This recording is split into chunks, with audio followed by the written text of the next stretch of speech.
অনেক রোগীই বলে ডাক্তার সাহেব কিডনির পাথর হয়েছে, এটা কীভাবে আমি শিওর হতে পারবো? তো পাথর কিন্তু আসলে দুই ধরনের হয়। দেখা কিছু পাথর এক্সরেতে ভাসে, কিছু পাথর এক্সরেতে ভাসে না।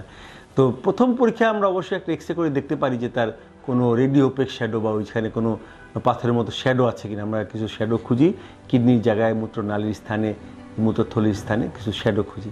তার পরবর্তীতে আমরা একটা আলট্রাসোনোগ্রাম করতে পারি। আলট্রাসোনোগ্রাম করলেও একটা ধারণা করতে পারি যে পাথর আছে কিনা, কিডনি ফুলা আছে কিনা, পাথরের কারণে কিডনির কতটুকু ক্ষতি হয়েছে, ভিতরে পুজ জমেছে কিনা, পানি জমেছে কিনা, সেটা বুঝতে পারি।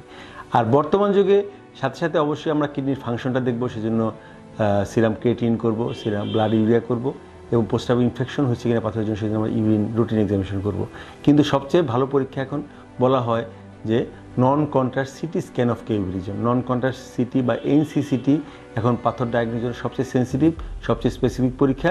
এবং এটা করলে আমরা বুঝতে পারব পাথরটা কোথায় আছে, তার জন্য কতটুকু ব্যাক প্রেশার পড়েছে।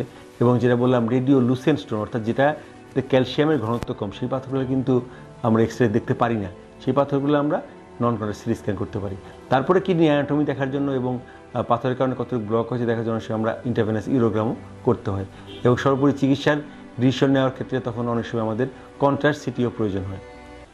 আর অনেক সময় যদি কারো ক্রিয়েটিন বেশি থাকে সেক্ষেত্রে আমরা এমআরআই পরীক্ষা করতে পারি। তো এই পরীক্ষাগুলো করে আমরা কিডনির পাথর সম্বন্ধে একটা ধারণা করতে পারি, এবং আরও আমরা মেটাবলিক বিভিন্ন পরীক্ষা নিরীক্ষা করে পাথরের কারণ সম্বন্ধেও আমরা ধারণা লাভ করতে পারি।